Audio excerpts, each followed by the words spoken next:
We've got a great evening for you all. 3 vintages of CYRUS to taste and talk about. And we have some videos we're going to show, so have your volume in the correct place. There's lots of time for chatting in the chat room. And then we're going to talk about wines, we're going to talk about food, about winemaking. We have our winemaker here, lots of family members. I do want to say thank you so much to our staff because they have done an amazing job putting this together. It took a lot of work. We would normally be having CYRUS release dinner in the cave tonight, but we can't do that, so we're bringing it to you. And we're so glad you can join us. We'll raise a glass early on here, and we'll get going in just 1 second. Okay.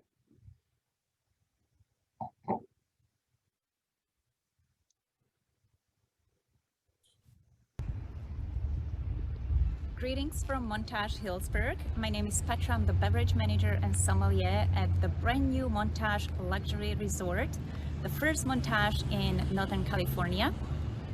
Part of my job is to create the wine list, and when I was selecting Sonoma wines, Alexander Valley Vineyards for me were sort of no-brainer.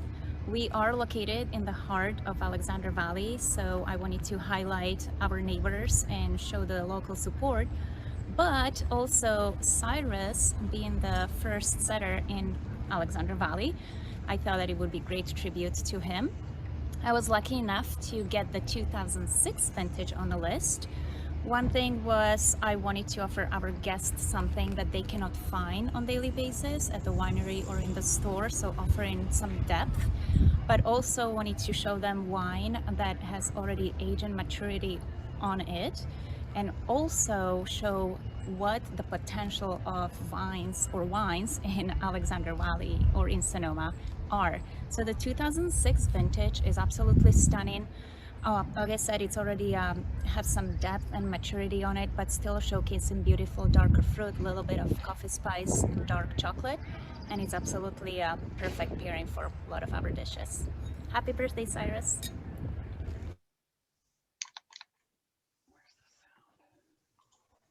Okay, so I want to welcome everyone that's attending. Normally we get to do this in our caves. This year we were not able to do it, and we weren't able to do it last year. But this is kind of a fun, I guess, different way to do it. We have, I believe, 136 guests total that are participating in this group from 31 different states, and as well as Denmark. So they're kind of coming from all over the place. You know, we do this event every year in March for CYRUS Alexander's birthday. He's turning 216 this year, so he's you know, got some time on him. But you know, we make the wine in tribute to the Alexander Valley and in tribute to CYRUS himself, and it's just a fun event that we get to do every year. And this is just a different format this time. So I hope you guys have a good time. Hope you enjoy the wines. Hope you have lots of questions.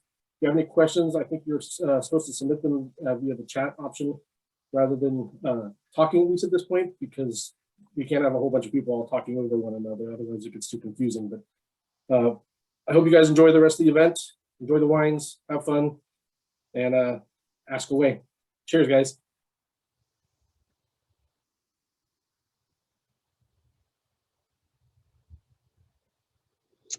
Alrighty, I'm going to talk a little bit about CYRUS Alexander and the history of the ranch. I've been reading a lot about CYRUS lately. He came to California in the early 1840s. He left his home in Missouri at the age of 22, tried mining, tried trapping, worked for some other people, and eventually found his way north to Sonoma County, which was an inhabited territory for the most part in the 1840s.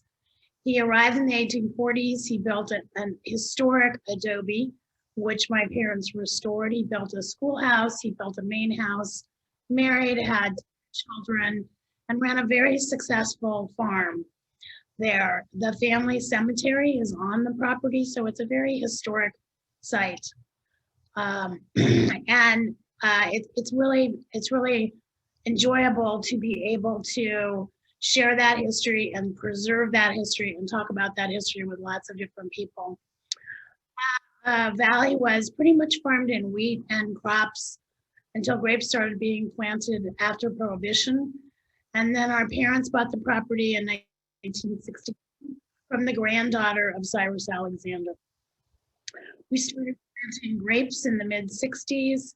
The place was really kind of a rundown farm, and started planting grapes, restoring the homestead and the schoolhouse and the adobe, as I said, and then we started our winery in 1975. Today, it's still a historic property. The family lives on the property, and we're still family owned. There's Harry and in case some of you don't recognize them at this young age. That's probably the early 80s in front of the restored schoolhouse. So the history, again, as I said, is very important to us, keeping it alive, keeping the property, sorry about my dinging there, keeping the property beautiful and keeping the historic value of the property very viable. Again, it's a beautiful valley, as Alexander said, one of the brightest and best places in the world.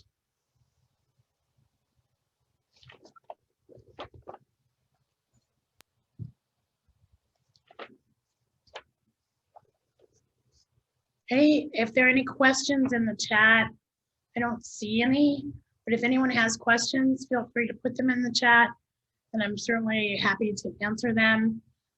We started producing CYRUS, of course, in 1995, and I think Robert's going to talk next about what we're doing today. Thank you, Katie. My name is Robert Wetzel. Katie's my aunt. And her parents, my grandparents, as she said, bought the property in '62, and they had the idea to grow grapes. And back in the early '60s, there weren't a lot of vineyards in Sonoma and Napa. It was not a thing. It's not what it is today. But they planted grapes and they started selling them to other wineries. I believe Robert Mondavi was my grandfather's very first grape customer. So they did that up until 1975. So my father had grown up in Southern California, Los Angeles area. And with this property, I think he really decided he enjoyed that rural farming lifestyle much more so than the urban life that he'd grown up in. So he wanted to learn how to make wine, and he went to UC Davis, studied fermentation science. I think that was before Davis even had an enology program. And he met my mother there, and after they finished college, the two of them started the winery, and our very first vintage was in 1975. So from that point on, we stopped selling grapes to other wineries and started selling them to ourselves and making our own estate wines, which we've been doing ever since. That first vintage, I think, was just a few thousand cases. We've been growing ever since. We have the property itself has actually grown. My grandfather bought the original piece of land, and then he added onto it by buying some of the land that was up behind the winery, the hillside stuff. And I believe it was in 2008 or soon thereafter that Hank, my father, and Katie, who you just heard talking, and their brother bought a piece of property across the highway from us by the river, just vineyard land. And then again, just a few years ago, another piece of property on the other side of the river. So now the property itself is a little over 700 acres, with nearly half of that planted to grapes. So we, as I said, we started in '75 and making estate wines, and we continue to do that. Being an estate winery, we have to do everything there on the property. We do all of our barrel aging inside caves that we've dug there on the property. We're actually about to expand our caves. I think the digging, well, it should have already started, but permits in California are not easy to come by, so we're still working on that. But we will be expanding our caves. We do have to do all of our bottling on site, so we have a bottling line and do basically all of our production from the soil to the finished product there on the property. I'm going to now turn this over to my father, Hank, who is going to speak a little bit more about CYRUS the wine. Oh no, we're going to see a video of him first. Hello, and then I'm Hank Wetzel, one of the family owners at Alexander Valley Vineyards. I started our winery here in 1975 along with my wife Linda. My parents bought this property from the Alexander family in 1962, Cyrus and Rufina Alexander settled this property in the 1840s, built the schoolhouse behind us, about a quarter mile from where it sits now, but they built it in 1868 as a school for all the children that lived in the valley. As I went through my winemaking career, I decided to create the best wine that we could make and call it CYRUS. CYRUS is my tribute to both Cyrus and Rufina Alexander and their family for settling this place and developing it. Cyrus used to say that this was the most beautiful place and productive place in all the world. It's great agricultural land, and we were very fortunate to be able to purchase it. CYRUS, the wine, pays tribute to the family by creating the biggest and best wine in each vintage. CYRUS is unique in that it's not a varietal wine, but it's a blend of several different grape varieties. It's also unique in that the blend is different every year. We typically use the 5 Bordeaux varietals, but not always.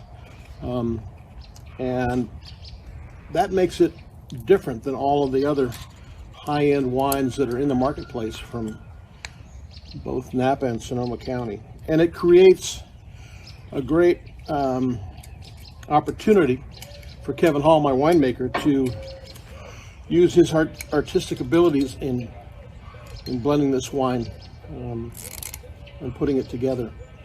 We barrel aged the wine in French oak barrels in our caves, where we have about 8,000 barrels underground, and 2 years in oak is followed by a couple years in the bottle. So it's a big, rich wine with ample tannin to age it for many years, and it's a wine that you need to add to your collection. I think you'll enjoy it.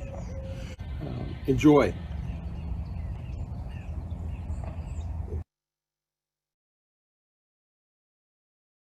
I think you need to answer your question. No? So there was a question about when I decided to become a winemaker, and I imagine that a lot of the people that are on this call have been here, and all you have to do is see the place to fall in love with it. It's so beautiful. So I, as a teenager, got myself a little bit straightened out and began working in the vineyard and also dabbling in home winemaking. And the idea of pursuing that as a career was sort of crazy. Nobody else was doing that. I remember in high school, I was the only one of my peers that knew what they wanted to major in college, it seemed like. And getting into UC Davis was a big part of my career. I learned a lot about problem solving in winemaking. And then once I graduated, I apprenticed at a lot of different wineries, learned how to make wine hands-on, mostly in the Napa Valley, but also at Simi Winery in Healdsburg.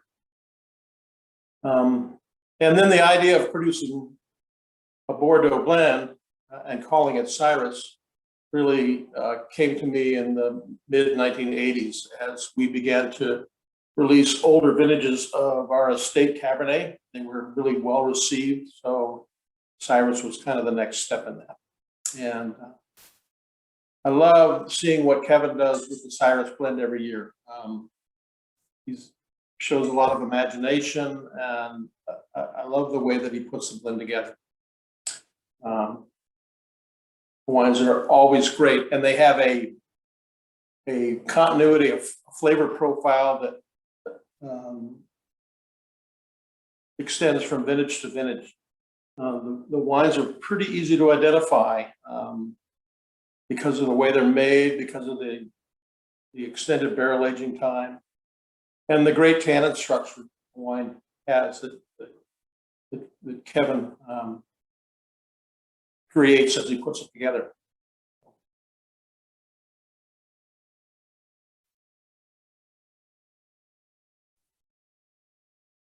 Seeing if there are any I other know this isn't questions. a question, but do you mind if I chime in really quick? Sure. When I was going to Davis, and I was taking a wine marketing course, and I always like telling stories. It's kind of funny, but I was taking a wine marketing course, and I had to write a paper on creating a new brand or a new wine label and how you would market the idea. And I decided to do something on a new Zinfandel, but I really didn't like my idea all that much. And so I drove home, had dinner with my parents, told them about this paper I was writing, and my dad said, "Well, what if you had this wine that was the best of your Bordeaux varietals, and you age it longer, and you name it after Cyrus Alexander, and you call the wine Cyrus?" I'm like, "Oh, that's a great idea." And so I wrote my whole paper. I got an A on my paper, but I had no idea at the time that my dad had already made the wine. He just hadn't released it yet. And so I thought it was a great idea for this paper, and it was already all done. So I don't know if that counts as plagiarism, but I always love that story. Good story, Ari. Alrighty. I don't see any more questions, but maybe if you have questions, please feel free to post them in the chat. Kevin Hall's here. He's our winemaker. Hey, there's something right there. What does that say? Do you see your question? The same question from Kevin. When did he decide to become a winemaker? We're going to talk in just a minute. And I'm going to talk about aging the wines maybe a little bit after, because we're going to taste them after we hear from Kevin. So we'll taste all three, and then we'll answer the questions about aging. Is that okay with you, Penny? Yeah, okay. So Kevin's with us tonight. He videoed his little talk about blending in barrels, but then he'll be able to answer questions. Kevin's been with us since 1998, so let's hear what he has to say. Hello, I'm Kevin Hall. I'm the winemaker for Alexander Valley Vineyards. And I'm here in the lab to talk today about the creation of CYRUS, our Bordeaux blend. My favorite wines to ever make. CYRUS represents the very best of the best. So it's a special blend that's created every year. Doesn't have to be a certain percentage of any varietal.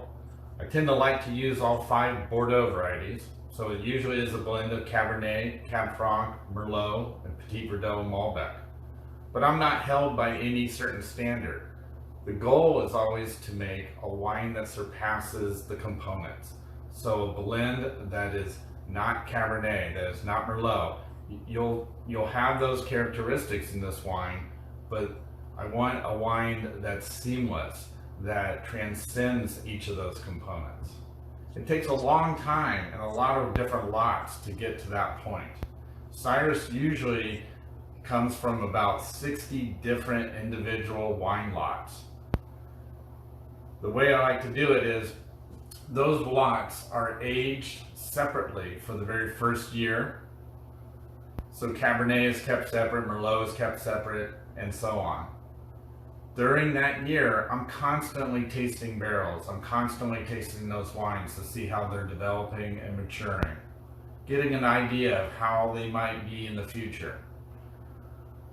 After you start to see certain trends, certain qualities in these wines that you think, this might be a component for CYRUS. Does it have the purity of fruit? Does it have a good tannin structure? Does it taste like Cabernet if it's Cabernet? Does it taste like the Alexander Valley? After those components are decided upon, it gets me to a place like this where I start doing trial blends. I start trying to see maybe a little bit more Cabernet, maybe a little bit more Cab Franc this year. Once I decide on that blend, we then rack those barrels and create the blend out in the tanks and then barrel the wine down again. So then it spends an additional year. So first year as in the barrel as components, second year as the blend. That gives the wine a chance to come together. And like I said, create the seamless blend. I don't want something where you go, oh, that's Merlot, or oh, that's Cab Franc. I want something that you say, ah, that's CYRUS, that's Alexander Valley. That's something beautiful. It's really good. Once it's in the barrel for 2 years, then we'll rack it again and get it ready for the bottle. And then once it's in the bottle, we age it for at least another 6 months to a year. Right now, I'm looking at blending the 2018 and 2019 CYRUS.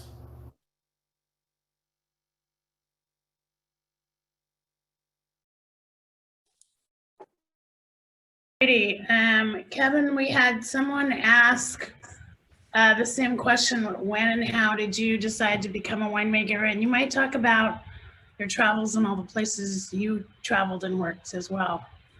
Yeah, you bet. So I think probably the idea of becoming a winemaker first entered my brain, I would say in 1990. So I was, at the time, I was at San Francisco State getting a PhD in psychology. And if anybody remembers the 90s, humanities departments, liberal, it was not a good time to be in that field. So departments were shutting down, programs were going away. There just wasn't enough funding and interest in those professions at the time. My sister had gone through UC Berkeley and a degree in plant genetics, and she talked a lot about UC Davis and everything that they were doing with grapes and wine. And it kind of piqued my interest. And at the time, I had met my wife-to-be, and her family was involved in grape growing and winemaking in Germany.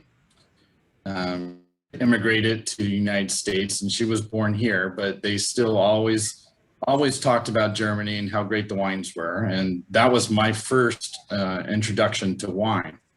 And German wine is a great, very complex wines, but very easy drinking wine. So it's a great beginner wine to enjoy.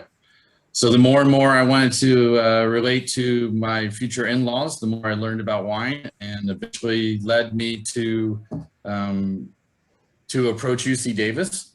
I went in there and got my master's degree. After I graduated, I actually worked while getting my master's degree. I worked for Sebastiani for quite a few years, R.H. Phillips. I worked a little bit for Robert Mondavi. Then when I graduated, I went to Germany actually and worked for a while as an assistant winemaker there. Eventually went to New Zealand in the same year and worked as assistant winemaker there. And then when I came back to California, needed my next job. And Alexander Valley Vineyards was looking for an assistant winemaker. So I applied for the job, and luckily I got it, and I've been there ever since. The rest is history. The rest is history. Great, thank you, Kevin. And do you, Kevin, have a particular favorite vintage of CYRUS per se, or a vintage that you is more your go-to than any other one? Recently, it's been the 2014. 2014 is, in my mind, a classic CYRUS. So you have the purity of fruit, you have this lovely acidity that allows the wine, it's going to age for a very long time. And then it's got that nice fine tannin structure. So it's very approachable right now. It's drinking beautifully. It's what I was talking about before. It's seamless. You can't tell which variety is in the forefront. It's just a delicious wine. And consistency, I think, is a key. I mean, obviously the wine's different every year, but you're trying to reach a certain balance of components that's relatively consistent every year. Would that be accurate to say? Absolutely, absolutely. It's all I want the fruit to show. I want a tannin structure so you can age the wine. But yes, there is definitely a consistency. If you try these wines, you will see a certain thread that runs through all these vintages. And we have someone who's drinking 2011 tonight. I'm sure some people are drinking some out of their cellars. How long, when people ask you, how long should I age it, which, you know, is very random, but do you have a general reply to that answer? Because I'm asked that a lot. I'm asked that a lot too. So my very first vintage of CYRUS was 1998. And every once in a while, I'm lucky enough, somebody will pour me a glass of a 98 that they're pulling out of the cellar. And that wine is still showing great. I would say on average, it's made to age. So it's a wine that could easily do 15 to 20 years. And like I said, I don't see the 98 failing yet. So they last a long time, but on average, 15 to 20. Great. So I have a few other questions that are a little random, but I think, and I will get to your questions, I promise. But I think at this point, maybe Kevin and Harry, do you want to walk us through these three wines? We have, for those of you who purchased the wines ahead of time, we have 2015, 2016, new release 2017, which I decanted.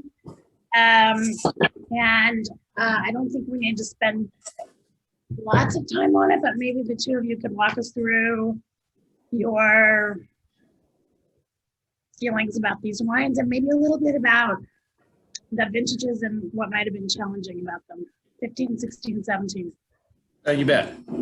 So I think most people have the blend in front of you on sheets. If not, we always put the blend on the back of the label.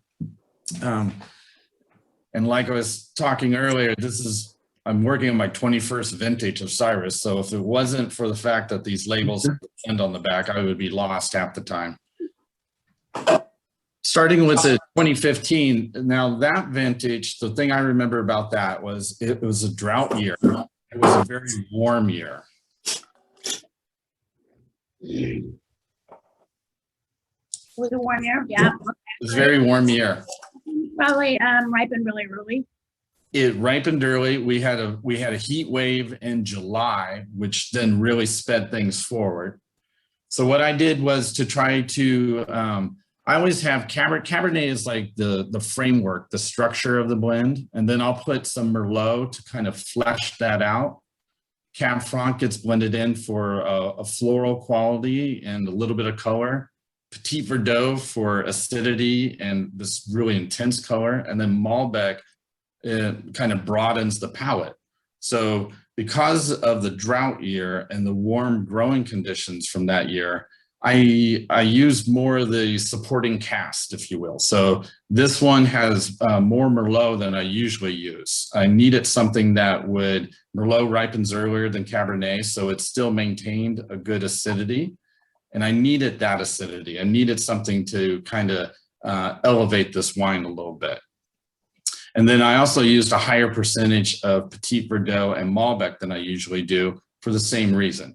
I wanted a little bit more color, and I also needed a little impact from that acidity that like Petit Verdot would give. This is obviously, I mean, it would be much better if I was eating it with a ribeye like someone here suggested. This is obviously going to age a long time. Absolutely. Great. Harry, do you want to add anything?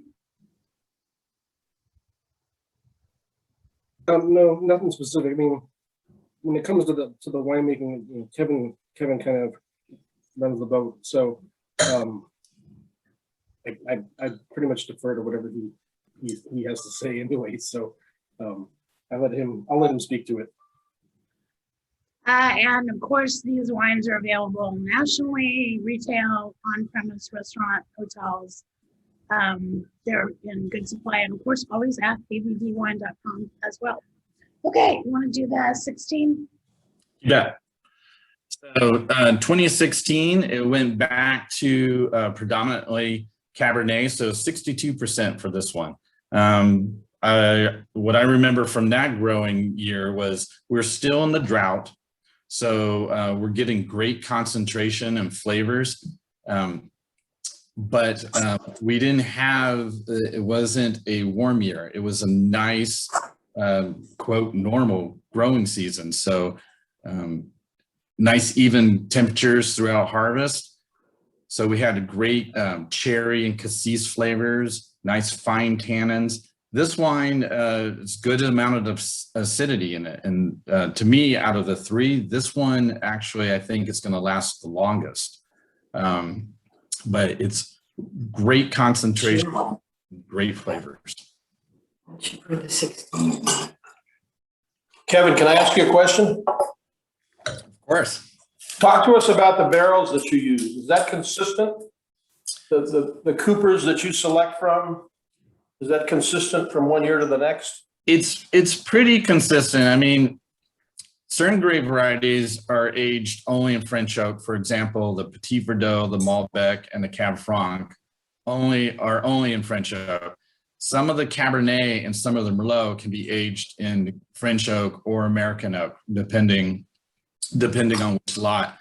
That's the great artistic ability that I get with CYRUS, is that I don't have to pick the same lots each year. So get to play around to see what's developing. I do have certain coopers that I tend to use year out, but we're always experimenting and bringing in either new coopers or new toast levels, new techniques that they're making in the barrel. And sometimes those do make it into CYRUS. Okay. So is there like, I mean, big barrels, it's French or American, they're all 55 gallons, they're all made of oak. Is there anything like new in barrel production or barrel usage? I actually the other day was reading about acacia barrels. I don't know what that is. But it seems like barrels are barrels, but unless, you know, there are different species of oak, but anything new going on there? There is constantly something new going on in barrels. So they are always playing around with the temperatures that you toast the barrels to, whether you allow smoke to be part of the toasting regime, whether you blow off the smoke right away, where the oak is grown. There are so many different nuances. Using barrels really is a spice rack. It changes all the time. Yeah, okay. So we're going, Gin someone just said, we've been decanting the 2015 since 4 p.m. Oh dear Lord. I hope that's a good oh dear Lord. I'm assuming it's a good oh dear Lord. They seem to be very happy with it. Before we go on to the 17, the question that has been on almost everybody's mind, I'm sure, that I'm going to ask Hank to answer is to tell us about the painting behind you. The painting behind me? The boys and the man with the monkey on his arm. Someone asked to tell us about that painting, and I can add to whatever your memory is, but why don't you start? Well, my parents bought the painting, and like in the living room here and in Cyrus and Rufina's house, they had it over the fireplace. I Googled the painter several years ago, and he was a muralist. He did a lot of murals in Southern California. And a Southern California painter, that's really the extent of my knowledge about this painting. I can add that it hung over the fireplace at our home in Palos Verdes when we were growing up. And wherever you walk in the room, the guy's eyes are looking at you. They follow you. And not all paintings do that, but this one does. His eyes follow you wherever you walk in the room. So very interesting. Okay, Kevin, lead us into that 2017 before we go on to some of our food pairings. Okay. So 2017 was, after a string of drought years, this was not a drought year. So we had ample rain in winter, but then when it was getting close to harvest time, we did have we had a couple heat spikes. So when you get heat spikes, you have a choice. You either if you know the weather is coming and this intense heat is coming, you can quickly harvest your fruit and get that in, or you can wait it out and then you'll get even more concentration, a little bigger and bolder wine out of that. And we did that. So we waited through the heat spikes, and I think we were rewarded with a very intense and big wine. So this one, 58% cab, What did you throw out? 21 or low, and it's obviously young. So it's showing quite a bit of oak right now, a lot of vanilla, but you still get that lovely black cherry and cassis tannins. So this one is a bigger concentration. Are there any other, I'm not supposed to ask this question, but I think it's worth talking about. Were there any other challenges in 2017 for winemaking in your opinion? The biggest challenge that we face nowadays with winemaking is labor. Getting enough people to work in the winery and work in the fields. But every year we seem to manage somehow, and it all comes together in the end. Yeah. Fabulous wines out of 17. Yeah, it's great. Thank you. I was going to mention that Hank and Linda do live in that Victorian house that was sort of the third iteration of that house. The first was a ranch-style house with an adobe first floor and a redwood second floor that Alexander built after he married Rufina. I'll talk about her in a minute too. That building pretty much crumbled in the 1906 San Francisco earthquake. Well, we know of it as the San Francisco earthquake, but it was actually the Santa Rosa earthquake. And they took what was left and took the redwood, cleared away the adobe, took the redwood and built a Victorian styled house there. And when our parents bought it, seemed like it was haunted to us because the doors didn't close right and clocks wouldn't run. The floors weren't very level. You'd put a ball down on the floor and it would roll. And they eventually in 1972, 73, no, about 1970, I think, they eventually took it apart, lifted it up, put a foundation and a basement underneath it. This is a great simplification. And then rebuilt it to look very much like the Victorian had from the front with some more modern amenities. So it's a beautiful Victorian style house that our parents lived in until they passed away in 2008. So it's great to have Hank and Linda living there and keeping it alive. Someone asked me about Rufina. She was 15 and Cyrus was 40 when they married. Her family had come from what is now New Mexico, but she lived over near Cache Creek in Solano County. And he knew her step brother or step uncle, and they introduced her to him. And she was a great companion for Cyrus. She came to this farm. She learned how to farm. She had 10 children, only 5 of whom lived to adulthood. She spun wool. She made clothes. She kept the house together. Of course, she cooked constantly, probably. So she's a great person in the history of the valley and of the property as well. Since she was much younger than he, she lived till 1908. And their last daughter-in-law died in about 1960, and we bought the property from their granddaughter in 1962. So with that, are we ready to go on to our next video? We're now going to enter the food part of this program. Well, we actually had a couple questions about the key differences between the 15, 16, and the 17. They were asking Kevin. So I would say 2015, I always think of it as lush. It's more lush and showy. 2016, it's great acidity and finer tannins. And then 2017, it's big and bold, oaky, and big tannins. Great. Alrighty. We ready to talk about chefs and food?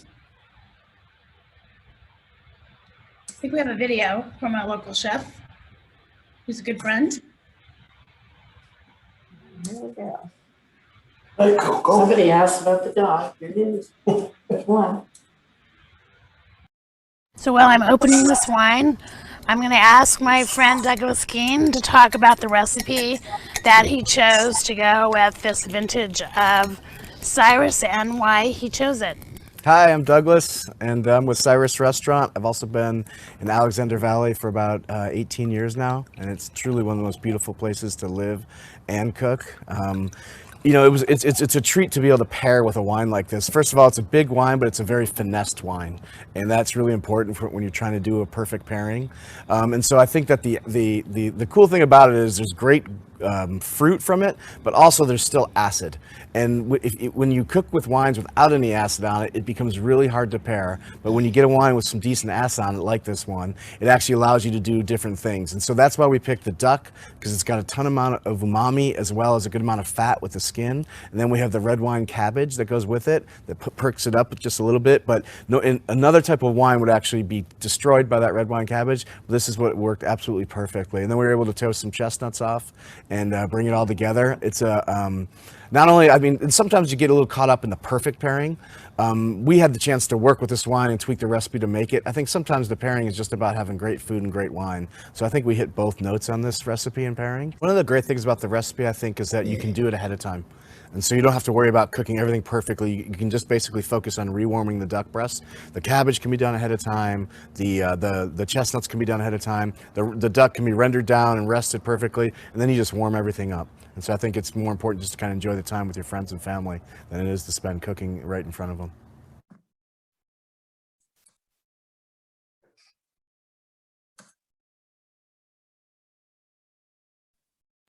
All right, that was fun. We did that last fall for our Wine Road event.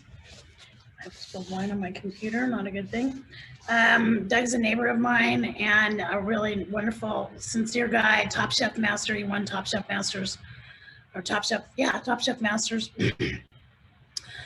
And makes the most delicious food. So you can check our website at avvwine.com for his recipe and lots of other recipes that go with all of these wines. I think if you ordered these wines, you got 3 lovely recipe cards, and they have recipe, method of preparation on the back. And I'm gonna ask Harry to talk a little bit about what he likes or would pair with these wines. We talked about ribeye. Duck is really a favorite now. And I have to say, I've made duck a couple times in the last few months. And you brine it for 2 days and then cook it, and you don't have to do anything at the very last minute. And it's absolutely delicious and tender and just beautiful. So I highly recommend that. But Harry, do you have other recommendations you'd like to make? Yeah, when it comes to CYRUS, my personal preference is it does well with any red meat, but especially stuff that braises or cooks for a long period of time. The wine braised lamb shank is actually my recipe that I came up with for it. But one of my favorite recipes of all time for CYRUS, I want to say it was a 2010 vintage, but I'm not certain. We did a recipe competition for our wine club members where they submitted recipes on their own, and we got, mainly Katie and I got to go through and test the recipes. We had some really, really amazing ones, but my favorite, there was an osso buco recipe that was really spectacular. I will say, going back to my story about CYRUS that I told earlier, after I graduated, I went to work the harvest down in Chile, and my parents sent me a care package that included a couple of bottles of CYRUS and some books and all kinds of other stuff. My mom sent a note that said, you better enjoy this because it cost like $280 to ship to you. But I remember very clearly, I was out at dinner with the winemaker that I was working with, And that was the first time I actually tried CYRUS. It was one of those sort of epiphany moments. I remember where I was, what was happening. I remember what I was eating. I was having a ribeye steak with caramelized onions. There was a Chile-Argentina soccer game going on in the room behind me, which was leading to a lot of shouting because Chileans and Argentinians don't generally get along when it comes to soccer. But it was one of those aha moments where everything just clicked perfectly. And that's one of my favorite things about food and wine is when you get the right pairing, it sticks with you because it's really memorable. But as far as CYRUS, like I said, my favorite is almost any red meat, and especially if you can raise it or do something that's kind of falling apart at the end. I love that. So.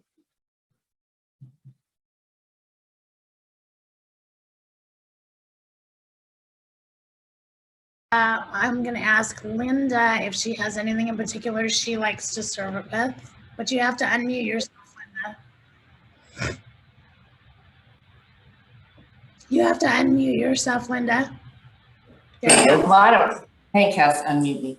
There you go. When Harry was talking about braised meat and things that fall apart off the bone, I immediately thought of when I make short ribs. They're very rich. You serve them with a Swiss chard and polenta, and it goes so it's so rich.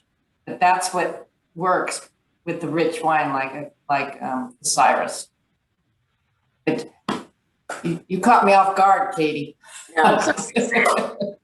I like to cook so much, and we like to eat so much, and we do so much pairing with those wines. But that's a great example. We have lamb shanks on the recipes that you got. Again, long braising that really brings out the flavors.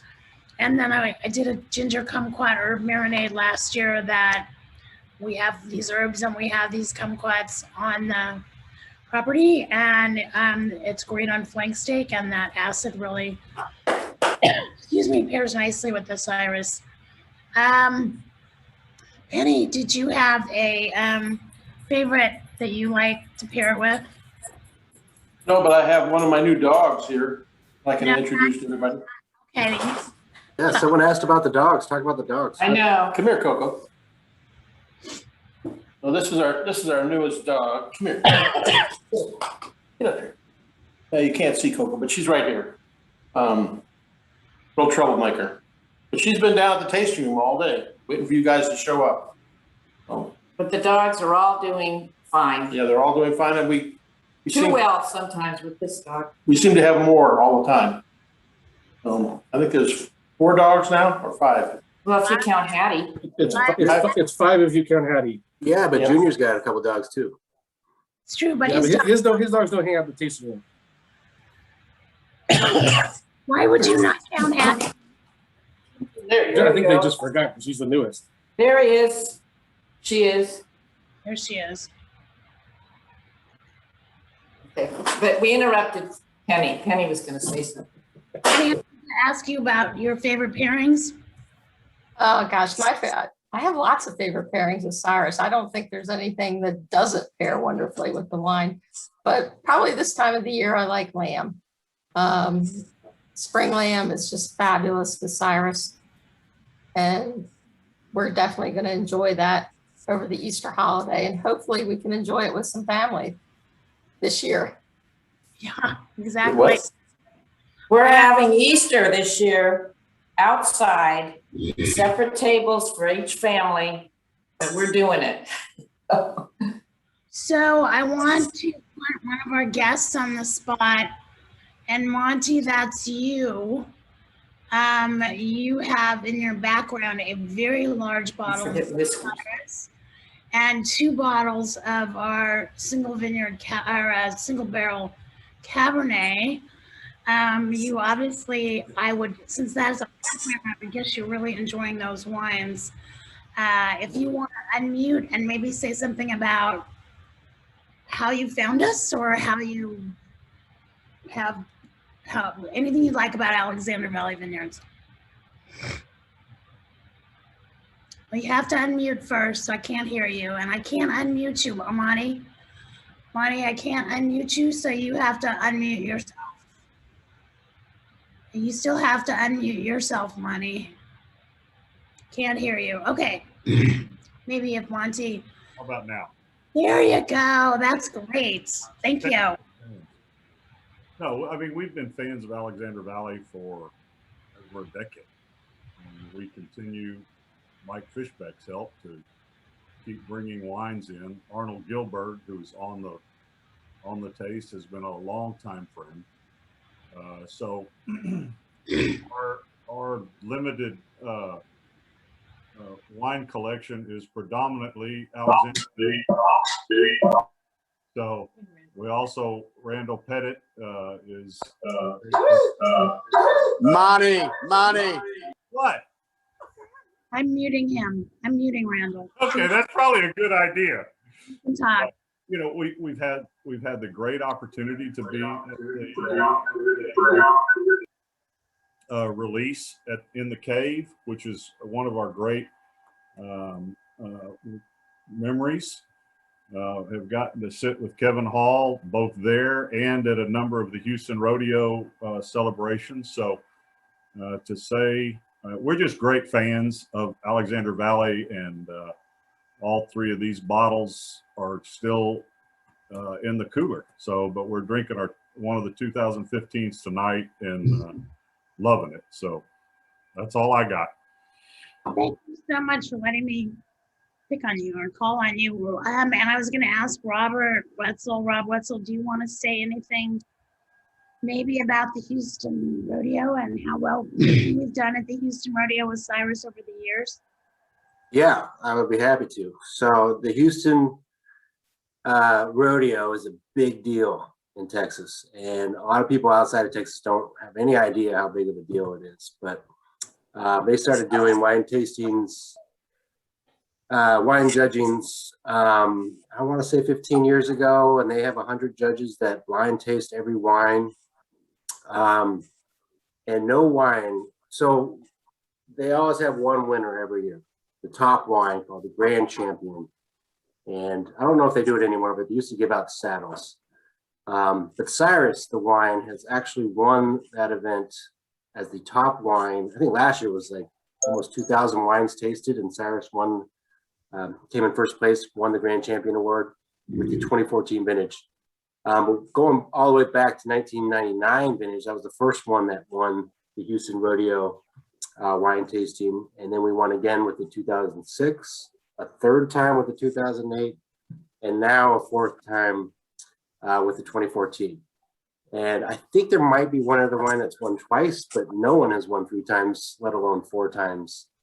And I remember being at the auction. So they auction off 6-liter bottles of the winners. And I think that when I was there, when the 2008 was being auctioned off, it went for $218,000. So it sold for a lot of money, a lot of great charity money. I also remember the 2008 vintage, we produced a little bit less than we normally do. And the state of our distributor in Texas ordered the entire vintage in one order. And we sold the entire vintage to Texas. So those people in Houston really love Cyrus, and we really love them. So it's been a fantastic thing for us. So, and the rodeo I think was canceled this year, but I think they're still doing the auction. Last I heard, I was still flying to Houston next month to. Well, you are to do an event, but it's not actually connected to the rodeo. Yeah, it's been very good for us, and Cyrus has really shown very well there. So, okay, I think we have.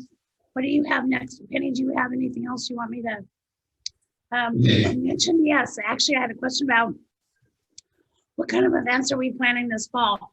So, we of course have been not open for events for a year, and we are planning we do have tasting outdoors right now. Our first event that we are hopeful we will be able to actually do is the our July brunch, which is going to be a lunch this year, but we're combining it with our blending of our wine. So that is an opportunity people get to make their own blends, learn how to blend from the winemaker, and then he chooses the wine. It wasn't necessarily appetizing. It wasn't bad. It wasn't appetizing. But it- The next event will probably be our harvest party. We are having it in September. We are planning to have it in September. Very similar to the way we've done it before, with the blessing of the grapes, with bocce tournament, grape stomping. We of course have to take that day by day, but that's an outdoor event, so I don't think that that will be much of an issue. Most of our events are outdoor events. So that's where we are now.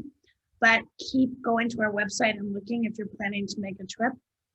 I frankly think there's going to be a lot of pent-up demand for people to make trips places, because at least in California, we have not been able to eat indoors in most places or travel very much. And so I think we will certainly let everybody know as soon as we're able to do more than what we're already doing. But we do have tasting, we have cheese pairings, we'll have vineyard hikes when the weather gets a little warmer, starting probably in April. No cave tours at the moment, but we hope it won't be too long before we can do that. So any other questions? Someone said, don't forget Whiskers. Whiskers is the 4 beleaguered cat that puts up with the 5 winery dogs. I personally am a cat person, so I am always in Whiskers' corner. Whiskers has a lot of character, in my opinion. So, Katie, I did want to say, Whiskers is very old, but she is still out there getting mice. I'm trying to think, she's probably about 16 years old, but you would never know it. She's an amazing little kitty. And I'm not a big cat fan like Katie, and yet she's won my heart. So, yeah, that's all. Cats catch mice and moles and voles and dogs. So I love her a lot. Yep. Yes, Robert.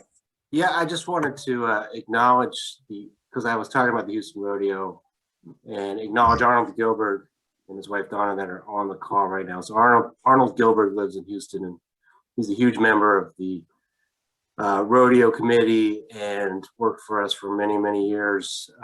He's retired now, but a lot of people in Houston know Arnold, and I just want to say hello to Arnold and thank him for everything he's done as far as the rodeo is concerned and everything he's done for AVB. Hi, Arnold. Hi, Donna. Alrighty. Wow, So- we have 55 rooms full of people on this, which is great. Great to see everyone. I think we have one more video to show you. Are you ready for that, Penny, or did you have something else you wanted to? No, we have one more video about this amazing wine. Kind of slipped off the run show here, but we'll come back afterward and thank everybody, okay?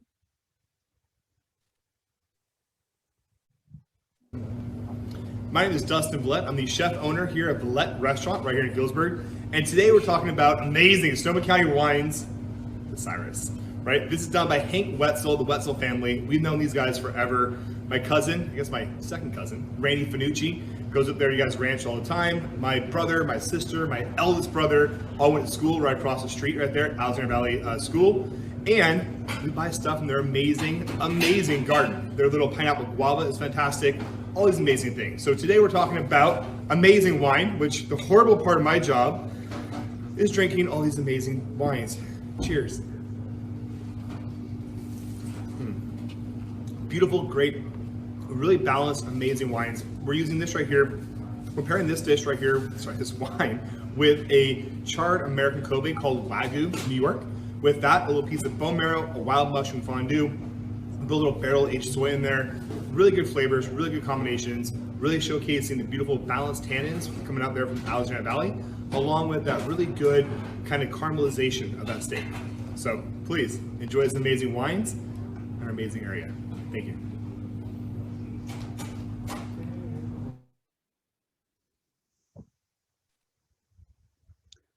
He likes to say the word amazing a lot, but he's very heartfelt. He has a wonderful restaurant in Healdsburg and is getting ready to open another wonderful restaurant in Healdsburg. So we really appreciate him taking the time to make the video. He was a little rushed, but he comes to the farmers market in Healdsburg every Saturday with his little wagon and walks around and buys from local farmers. And he really does support local agriculture and local wineries. I had a question on the chat about the 2020 Gewürztraminer and the 2020 Rosé.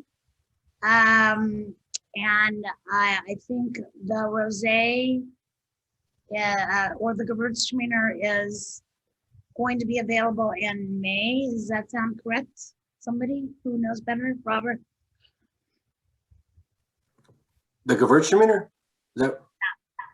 Well, I mean, it'll be available before May. Okay. Yeah. And the Rosé as well? The Rosé, we are already selling it. So In the 2020, okay. 2020 is now being, I doubt that it's in retailers at this point, but we'll be there very soon because we have started shipping the wine out to our distributors. Great. We had both people asking about those two vintages and of course, challenges of Mother Nature in 2020 and 2019 were in 2017 were in our lives. But Kevin has such high standards and does such a great job making the best wines that he can, that we're very pleased actually to see what we have with the vintages that we have. We would never release anything that was at all under the quality that we expect. So with that, Penny, does anyone have anything else they'd like to ask or talk about? If you want to unmute and ask a question, might be kind of crazy, but I guess we could do that. Katie, I wanted to invite everybody to come and visit. Your house? Restaurants in Healdsburg open for indoor dining this last week. So that, and the restaurateurs that I've talked to are ecstatic that they're allowed to bring a few people indoors. And of course, it's just gorgeous here. So we'd love to share it with you. Please come and see us. Our gardens are as beautiful as ever. The gardens Dad, are you took away my closing discussion. What? Here I am, sorry. I said, Dad, you took away my closing message. Oh, sorry, Harry. Well, I just wanted to say it's good to see a lot of club members here, and thanks for being club members. Anyone who's not a member of the wine club, you can check it out on the website. We have 3 different clubs, or you can feel free to call me or Robin anytime. And yeah, it's just good to see a lot of you here. So thanks.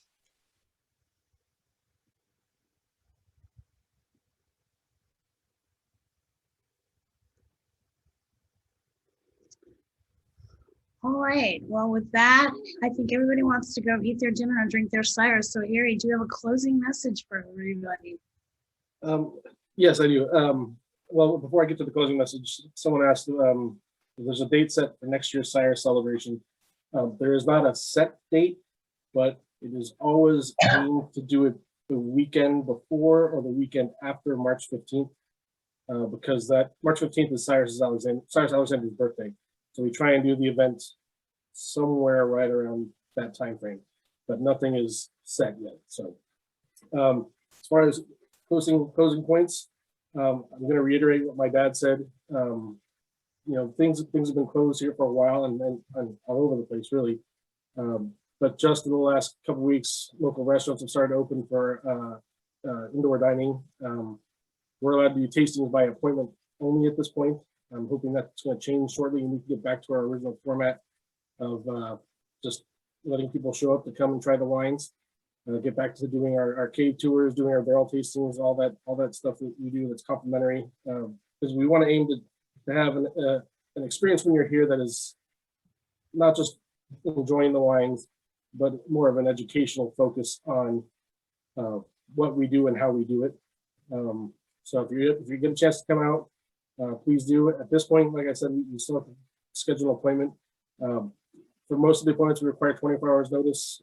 During weekdays, we only require 4 hours notice. So if you're here and you wake up in the morning and want to go wine tasting, you can give us a call and we can get you set up. But again, hopefully that's going to be wrapping up soon. We can get back to sort of business as usual. It's probably going to be a few weeks to months still before we get back to normal, but we're definitely heading in the right direction. And I, like my dad said, I know a lot of the local restaurants, hotels, B&Bs, even the Airbnb and VRBO guys are really, dying for people to come visit. So if you get a chance to come travel and come out to visit us, please do.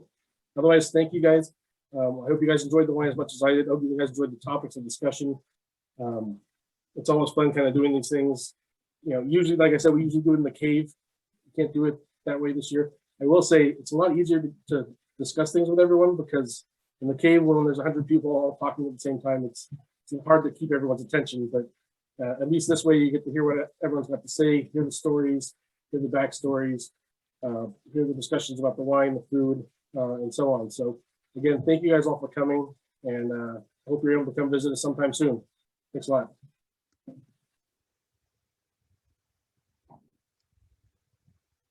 Cheers, everybody. Thanks for joining us. We really appreciate it. And it's spring now. First day of spring, so enjoy spring. Happy to have you here with us. Thanks a lot. You're here. Thank you. Cheers. Cheers. Cheers. Thank you guys. Thank you. See if there's anybody else.